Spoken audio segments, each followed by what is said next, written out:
todos los viernes, las 10 en 10. Las 10 noticias más importantes de esta semana en solo 10 minutos. Para que de manera fácil y sencilla estés enterado de lo más importante que sucedió esta semana. Pero también para que lo conectes con otras cosas que hemos platicado aquí.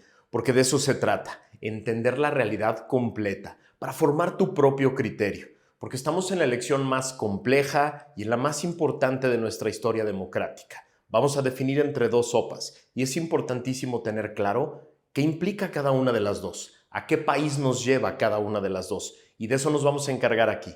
Vamos a platicar las consecuencias que puede tener votar por la sopa A o por la sopa B. Vamos a generar criterio propio. Vamos a darte la información más importante que necesitas para entender que no son lo mismo. Estas dos mujeres no te ofrecen lo mismo y por lo tanto es importantísimo que tú entiendas lo que ofrece cada una para que generes tu propio criterio y después votes, salgas a votar y te organices con otros para hacerlo. Por eso, acompáñame a ver las 10 de hoy. La 1. Claudia afirma que se puede vivir bien sin trabajar. El fin de semana pasado, en uno de esos eventos de campaña, Claudia dijo, cito, «Es falso ese de que si no se trabaja, no se puede tener un buen nivel de vida. Eso es el discurso del pasado. Aquí el gobierno tiene que apoyar». A ver, no dijo, es importante que el gobierno apoye a los que menos tienen, con lo que yo estoy completamente de acuerdo. Abierta y claramente dijo, yo te voy a regalar dinero, sin que trabajes, para que tengas una buena vida. Este discurso no es ni de izquierda ni de derecha. No es comunismo o socialismo. No confundan la discusión con ideologías que están hoy solo guardadas en los libros de historia.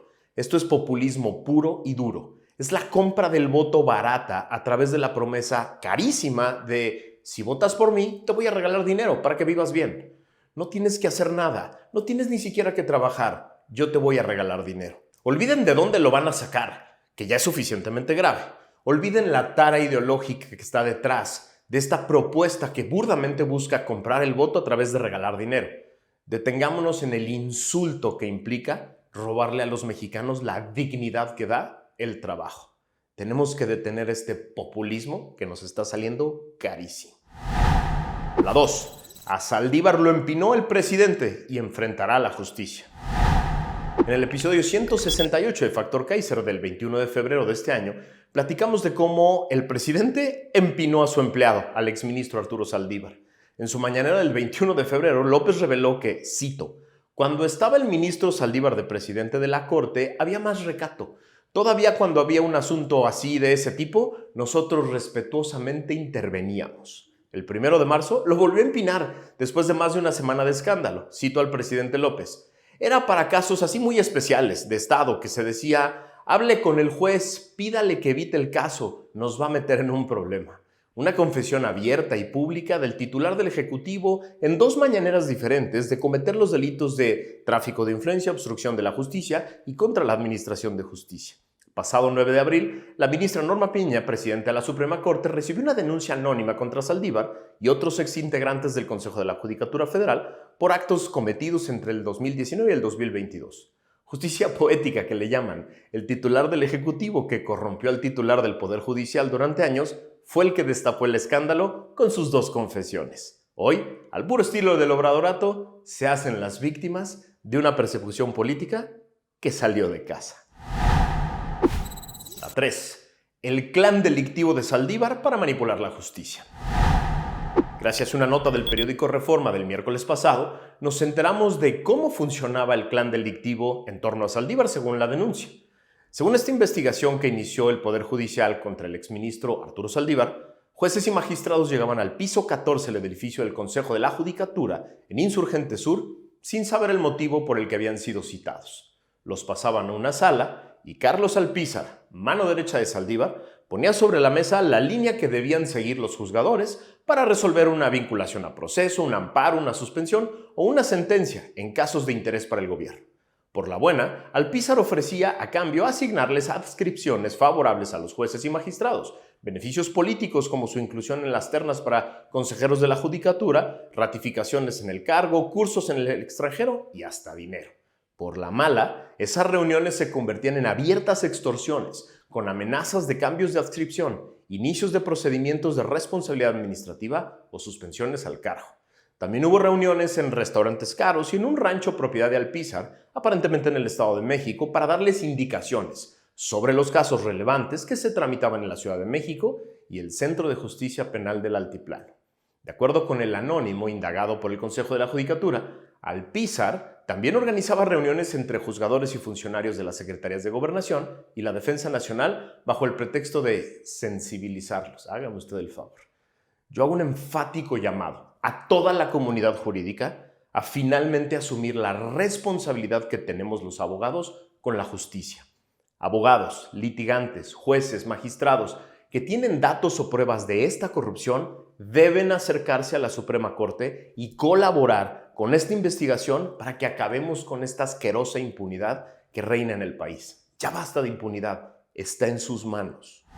4. En 2022 y 2023 le quitaron 11,000 millones de pesos de presupuesto a la compra de medicinas.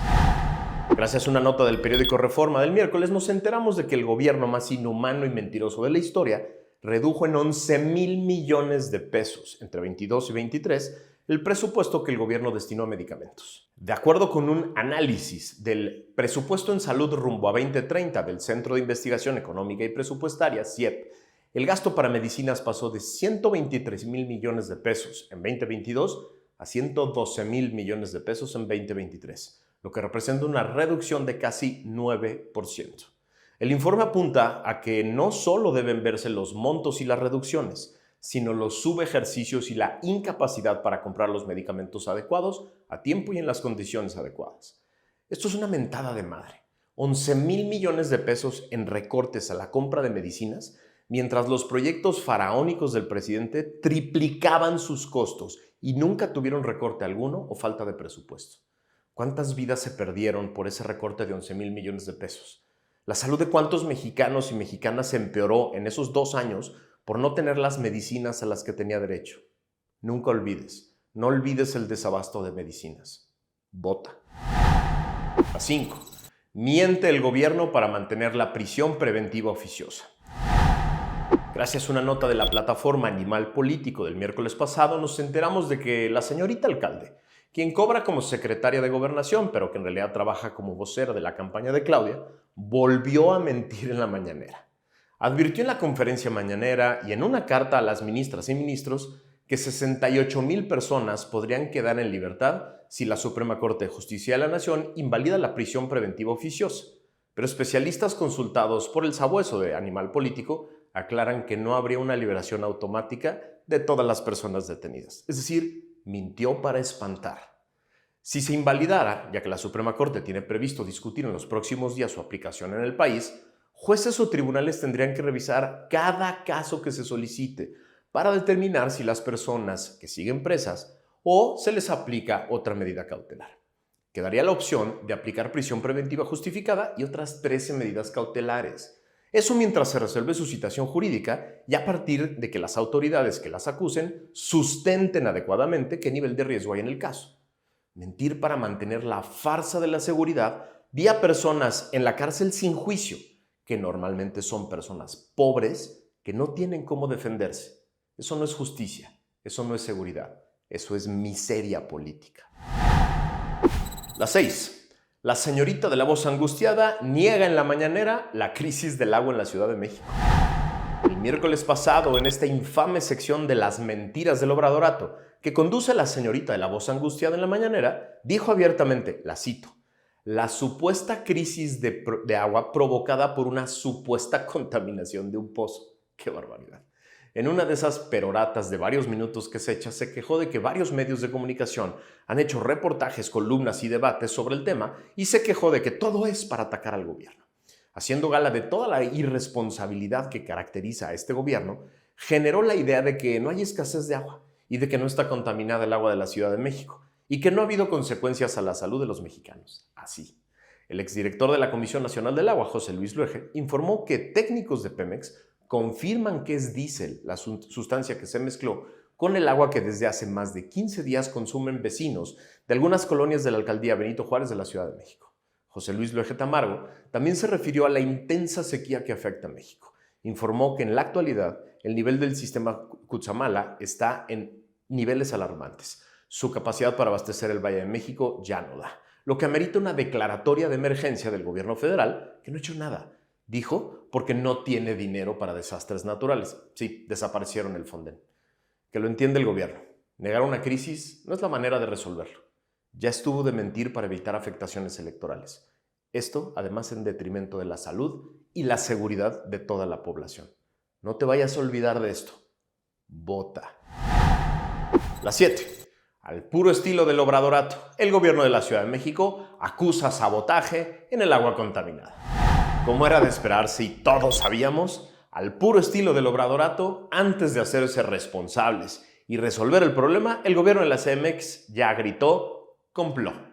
El Sistema de Aguas de la Ciudad de México, SACMEX, presentó una denuncia ante la Fiscalía General de Justicia Capitalina por un presunto sabotaje, tras hallar un compuesto de aceites degradado en el agua extraída del Pozo Alfonso III e identificado como el origen del agua contaminada en la alcaldía Benito Juárez. Es decir, después de negarlo durante 2 semanas, ahora, como era obvio, acusan sabotaje y se lavan las manos con el agua puerca, con el agua contaminada, para aventarle la chamba a la fiscalía más lenta e ineficaz del país. Mientras, ellos se regresan a sus campañas, porque la campaña de Clarita se desplaza rápidamente hacia el piso, como las máquinas del tren México-Toluca.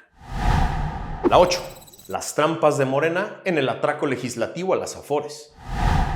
No nos vamos a robar las Afores, solo vamos a pasar las que nadie ha reclamado a un fondo del bienestar, de esos que dan un chingo de confianza, repitió el presidente y su partido Morena una y otra vez a lo largo de toda la semana. Pero en la discusión legislativa, como acostumbran, hicieron todo tipo de trampas, lo que aumentó la confianza enorme de todos a su probada honestidad.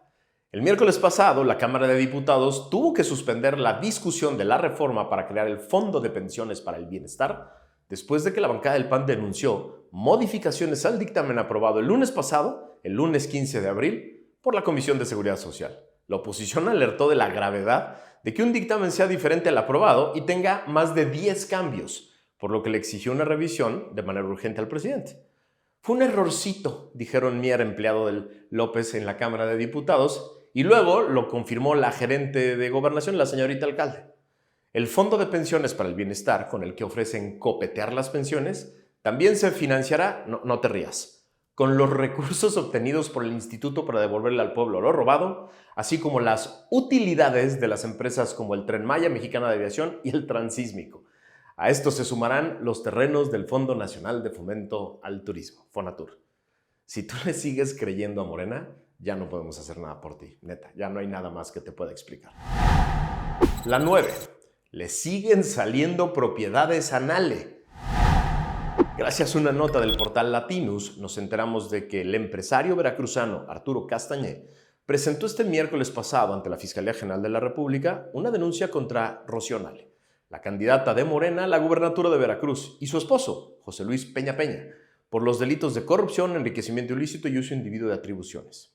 El empresario adelantó que la próxima semana dará a conocer que la morenista posee un departamento en Estados Unidos y terreno en el municipio de Monterrey, que no están incluidos en su declaración patrimonial.